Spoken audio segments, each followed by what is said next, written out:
Itu ceritanya. Kembali kepada Kiai Banyumas tadi tuh.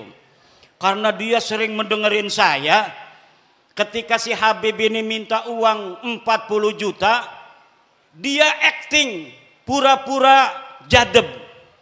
Kiai Imad pahlawanku, Kiai Imad pahlawanku, Kiai Imad pahlawanku. Langsung Habibnya kabur. Jadi ibu-ibu, bapak-bapak kiai, terutama sama kiai-kiai, kalau ada Habib minta-minta uang banyak, nggak usah banyak ngomong, cukup di depan dia baca wiridan, Kiai Imad pahlawanku, Kiai Imad pahlawanku, Kiai Imad pahlawanku. Insya Allah setannya hilang semua. Lah kita nyari-nyari duit, gelati duit 40 juta gati bu ya, nggih. Megawe ning Tangerang gaji ya 4 juta.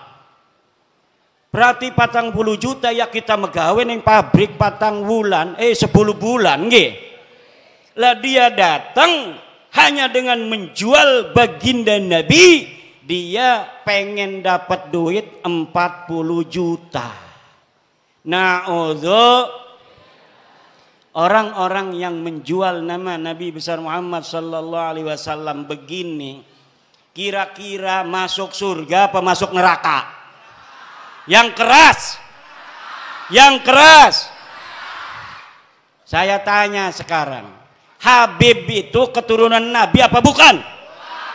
Keturunan Nabi apa bukan? Habib Rizik turunan Nabi bukan? Habib Bahar turunan Nabi bukan? Habib Lutfi bin Yahya turunan Nabi apa bukan? Habib Taufik Segaf turunan Nabi apa bukan? Orang Purbalingga sudah bersaksi bahwa mereka bukan keturunan baginda Nabi besar Muhammad.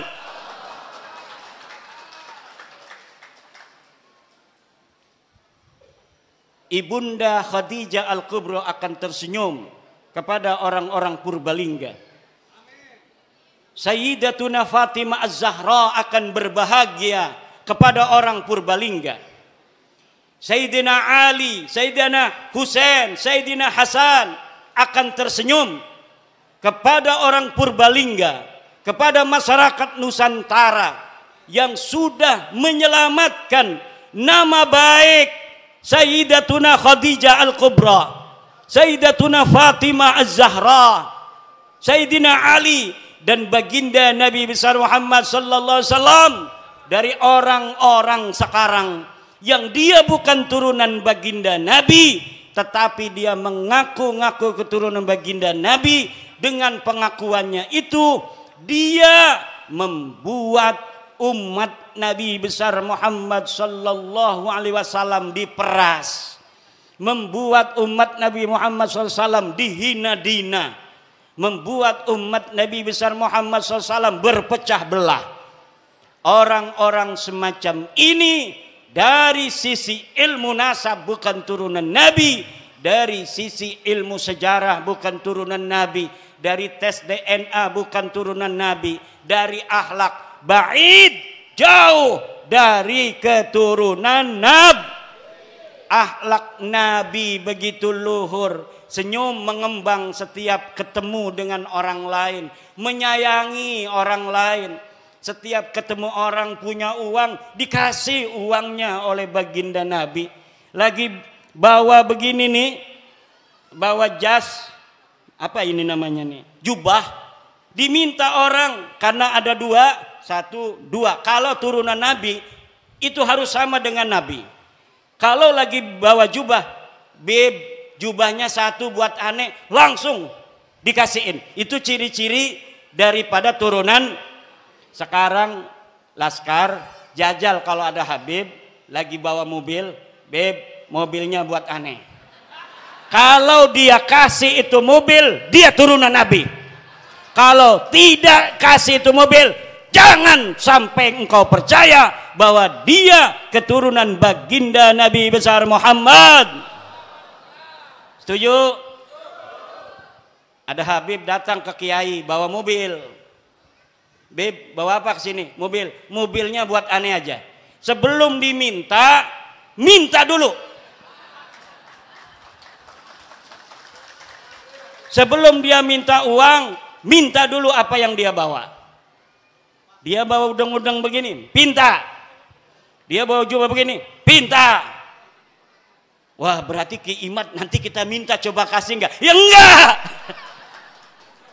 Aneh kan enggak ngomong-ngomong, aneh turunan Nabi. Ente punya istri, cerai, nanti aneh kawinin, ente masuk surga. Ada Profesor Manahem Ali beriwayat, ada seorang kiai istrinya cantik jelita. Tahu istrinya satu atau dua saya nggak tahu itu. Yang jelas dia istrinya cantik. Datang Habib, suruh dicerai istrinya. Kata si Habib, kalau engkau cerai istrimu lalu aku nikahi istrimu, maka engkau akan dapat barokah, dapat syafaat, masuk dalam surga. Na'udzu. Apakah yang model begitu betul turunan Nabi? Jawab. Apakah orang yang datang ke rumah kiai minta uang 40 juta itu turunan Nabi? Apakah ada orang yang menghina orang lain itu turunan Nabi? Orang yang mulutnya selalu mencaci maki Presiden Indonesia dengan alasan-alasan PKI, alasan antek asing, ijazah palsu. Apakah orang semacam itu pantas jadi cucu Nabi apa tidak? Dia cucu Nabi bukan? Orang yang selalu membuat keonaran. Orang kampung kita suruh demo tiap hari nggak dibayar. Katanya untuk bela agama Islam. Kemudian orang-orang kampung kita meninggalkan pekerjaannya, meninggalkan kegiatannya, suruh demo tiap hari.